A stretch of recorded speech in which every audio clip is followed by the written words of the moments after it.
My getting involved in the freedom struggle actually was a result of my leaving school early. Because also of being as young children short of money, pocket money, and also wanting to have the better things for yourself. So I would go to, there was a weaving factory, a spinning mills, not too far from where we lived. And I would go there during the school holidays and work in the factory. And the owners of the textile factory was French. And they didn't mind to take us youngsters to work there during the season. And there was always this ill treatment of the staff or the workers themselves, the spinners behind the spinning wheels inside of the factory. And my curiosity and my militancy spoke to me. So I was always interfering. And when there was issues of the workers, and I would hear about it, they would always send me to go and speak up for them, to articulate their problems and so on. And so I became a shop steward. And gradually I left school because now I was more involved and I actually enjoyed it. So my parents were not very happy and they were not giving me the support that I thought I would get, because it wasn't something, because now I had left to go full-time in the factory, becoming a shop steward, articulating the problems of the workers and carrying it to the textile union, where I finally became a member of the Textile Workers Union, sitting on the executive as young as I was.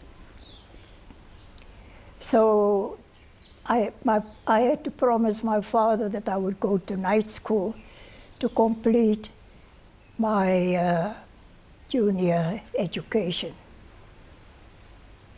But it didn't happen, because it became too much for myself and for them. And of course, they were not very happy because it wasn't bringing in any money, you see. So although they didn't object to my working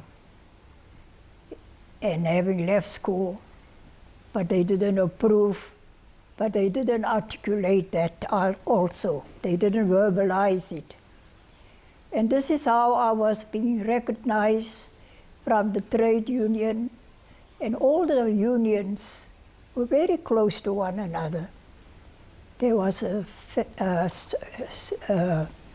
food and canning workers union, the laundry workers union, and all of those unions. And we used to meet in court chambers in North End in Port Elizabeth. And in this building was very prominent top ANC cadres. Uncle Governor Becky had an office there where he wrote for New Age. Yes, he was the editor of New Age for the Port Elizabeth area. And then there was Uncle Raymond Klaba and Uncle Wilton Mkwai, the uncle that was hanged, Vusile Mini. So I grew under all these, and they were, as I say, we were in this court chambers building where they had offices and we had offices, the Textile Workers Union. But the law came in to interfere because they didn't want they were already beginning to drive a wedge between the African Textile Workers Union and the Colored Textile Workers Union. As you know, the country was very divided. Yes, yes. And the different races wasn't able to mix. Yes. And you couldn't go into one another's townships. You couldn't ride on the same bus or train as whites, as a population. We all had our own places like colored townships, Indian, And black and so on, township, yes. yes. So this division continued. So we were fortunate to remain in court chambers where the African textile workers had their office, and we could meet and be groomed by them, by these highly icons. And this is where we got our political training, our trade unionism, and some of the white comrades, well, Comrade Dicko was a lady. And so we were happy to be guided and advised and directed by these very important great leaders, although at that time they were ordinary, Yes. ordinary members of the Congress movement. And when we say the Congress movement, it means that all the different Congresses were together, like the Indian Congress, the Colored Congress, the White Congress of Democrats, and so on. And then I was appointed to be part of the founding members of SACTU. The textile union. The unions all came together and formed what was called SACTU, South African Congress of Trade Unions of the time. Okay. Not the SACTU of today. Yes. Yes. So it was also a very proud moment of being a founding member of SACTU. Yes.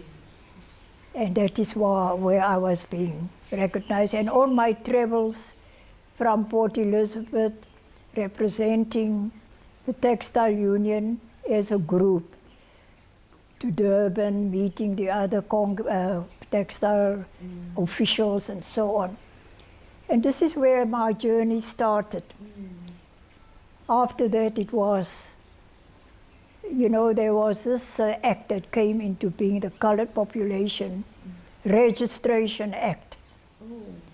And the colored people in Johannesburg wasn't very political.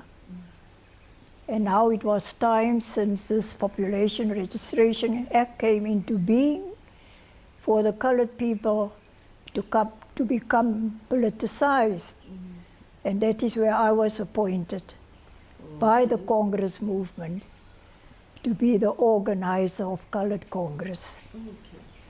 So then I stepped out of the trade union and sat and was given a portion of an office where late Uncle Thomas Nkobi, who was the organizer of the African National Congress, a portion where he and I sat in this great hall of it was an underground office that was given to the Indian Congress in, I don't exactly remember, in town, because the Indian people didn't want to be associated with the Congress movement. But what they did do was to give in kind. Yes.